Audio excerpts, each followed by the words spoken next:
بسم اللہ الرحمن الرحیم۔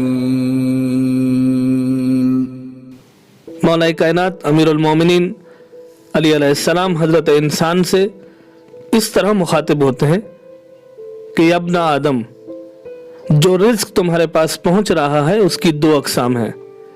ایک وہ رزق جو تم کو تلاش کر رہا ہے، اور ایک وہ رزق کہ جسے تم تلاش کر رہے ہو۔ اگر تم اس تک پہنچ نہ بھی سکو تو وہ خود تمہارے پاس پہنچ جائے گا، لہذا سالہ سال کی ذخیرہ اندوزی اور اشیاء کے جم کرنے سے باز رہو۔ ہر دن کے لیے اس دن کی فکر کافی ہے۔ اس کے بعد اگر تمہاری عمر میں 1 سال باقی رہ گیا ہے تو ہر آنے والا دن اپنا رزق اپنے ساتھ لے کر آتا ہے، اور اگر سال باقی نہیں رہا تو سال بھر کی فکر کی ضرورت ہی کیا ہے۔ تمہارے رزق کو تم سے پہلے کوئی نہیں پا سکتا، اور تمہارے حصے پر کوئی غالب نہیں آ سکتا، بلکہ جو تمہارے حق میں مقدر ہو چکا ہے وہ دیر سے بھی نہیں آئے گا۔ جیسا کہ قرآن کریم میں خداوند متعال ارشاد فرماتا ہے، وَمَا مِن دَابَّةٍ فِي الْأَرْضِ إِلَّا عَلَى اللَّهِ رِزْقُهَا، اور زمین پر چلنے والا کوئی ایسا نہیں کہ جس کا رزق اللہ کے ذمے نہ ہو۔ وَيَعْلَمُ مُسْتَقَرَّهَا وَمُسْتَوْدَعَهَا، اور خداوند متعال بہتر جانتا ہے کہ اس کی عارضی جگہ کہاں پر ہے اور اصل ٹھکانہ کہاں پر ہے۔ کلن فی کتاب مبین، سب کچھ روشن کتاب یعنی لوح محفوظ میں درج ہے، لکھا ہوا ہے۔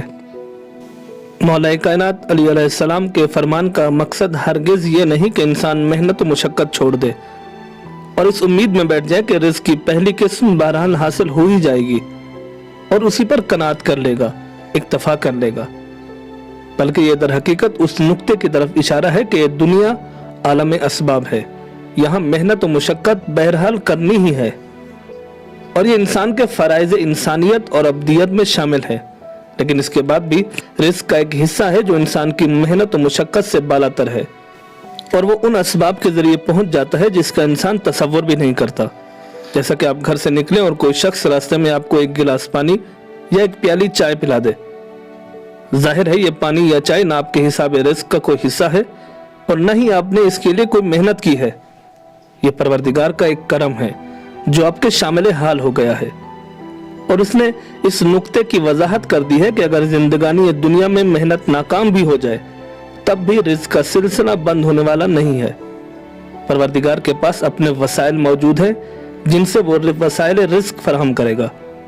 وہ اسباب کا پابند نہیں بلکہ خود مسبب الاسباب ہے۔